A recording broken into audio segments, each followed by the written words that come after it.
share, no, nagla-like, nagfa-follow sa atin. Okay, let's answer. No? So sabi niya, sana makapasa lahat. Yes. Ayun yung pinagpipray natin, no. Kung nagre-review ka ng kahit ano ngayon, magagamit mo to sa mga exams ninyo, no.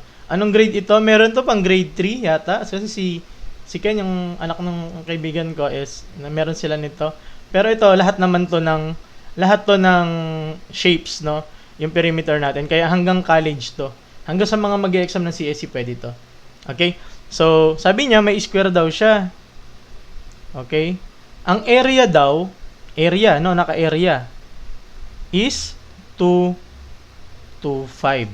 No? So, ibig sabihin 2 to 5 meters, iba yung formula niyan. Ang area kasi itong loob. No? Ano bang area ng square? Area ng square is side square. Kumbaga ito, meron ka ditong side, may value yung side mo, i-multiply mo siya, 'di ba, para makuha mo.